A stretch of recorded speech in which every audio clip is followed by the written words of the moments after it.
Nesse vídeo a gente vai aprender sobre o break, o continue e o pass. Como é que a gente faz para utilizar os controles de laços que a gente tem aqui no Python. Então, bora lá para a prática para você entender isso aqui. Bom, vamos começar aqui criando um array de alunos. Eu vou colocar aqui dentro desse array de alunos, 3 alunos. A Ana, o João e a Paula. E aí, a gente vai fazer um for aqui, aluno em alunos. E aí, por algum motivo, a gente odeia o João, certo? Eu quero pular o João numa chamada, por exemplo, de professor. Vou fazer aqui um print, o nome do aluno, está presente, e um ponto de interrogação. Vou perguntar, por exemplo, Ana, está presente? Paulo, tá presente? E aí, eu quero fazer o seguinte, se o aluno for igual a João, eu vou ir para o próximo. Então, se a gente executar aqui o nosso código, ele vai printar, Ana, está presente? Paula, está presente? Por quê? Ele entrou aqui no nosso laço, percorrendo nossos alunos. Em Ana, ele verificou, não é igual a João, então ele printou isso. É igual a João, então ele entrou aqui. E aí o continue, o que ele faz? Ele passa para o próximo item. Então ele vai para o nosso próximo item do laço. Então, que é o quem? A Paula. Então,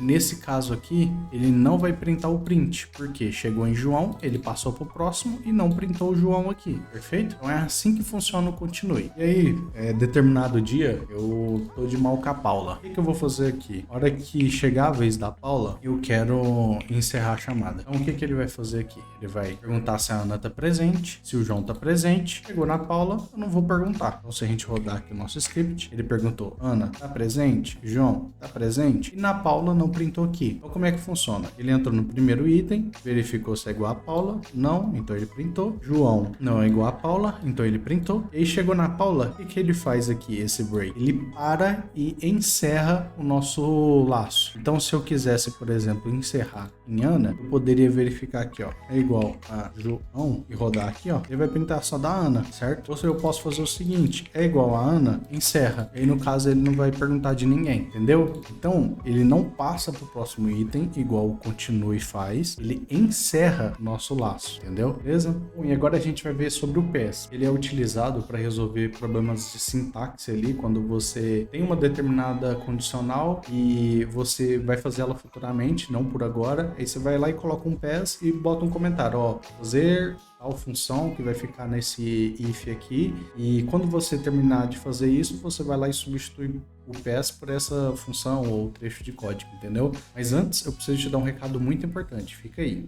Durante o seu processo de aprendizado, você tem que passar por 3 etapas. Aprender, praticar e ensinar. No momento que você está assistindo essa aula, você está fazendo esse primeiro etapa. Você está aprendendo. Praticando seria se você pegasse o que a gente tem aqui na aula e fizesse aí no seu computador e executasse também. Além disso, pegar outras coisas e praticar para você poder aprender mais rápido. É com a prática que você vai aprender realmente a programação. Pensando nisso, eu fiz um e-book, eu vou deixar aí na descrição. Você pegando ele e fazendo os exercícios teóricos e exercícios práticos, você vai passar da etapa 1 para a etapa 2. E aí sim você vai realmente aprender de verdade a programar, entendeu? Não basta só você ficar assistindo o vídeo e não fazer a coisa na prática, pegar para poder aprender de verdade.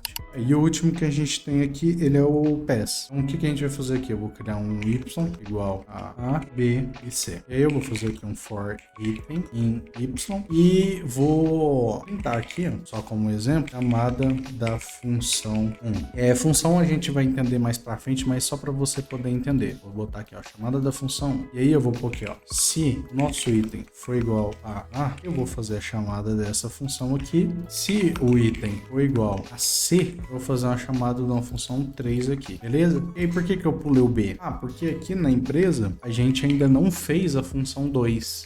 Tá para ser desenvolvida. Ela é mais complexa, então eu preciso de uma ajuda de alguém do time para fazer isso daqui mais pra frente. E aí o pass ele funciona para você resolver um laço sem precisar escrever nada dentro dele. Porque quando a gente coloca aqui, ó, item igual a B, faz assim, ó, ele vai dar esse erro aqui. Ele espera que tenha alguma coisa aqui dentro. Pra se cair dentro desse determinado caso, ele executar um trecho de código, certo? E aí eu não quero colocar aqui porque eu e meu time não desenvolveu ainda. Então o que eu vou fazer aqui? Usar o pass, que ele vai passar por isso daqui e não vai dar esse erro, não vai dar problema para mim. E aí eu vou colocar colocar aqui, por exemplo, um to do, que seria um comentário, com essa palavra aqui reservada, código aqui, né, interpreta que é algo a fazer, é uma atividade que eu preciso fazer. Então, fazer uma função 2 para executar nessa condicional, beleza? Então, quando eu fizer a minha função 2 com o meu time, eu vou vir aqui trocar esse código para a chamada da função 2, entendeu? E esse PES aqui fica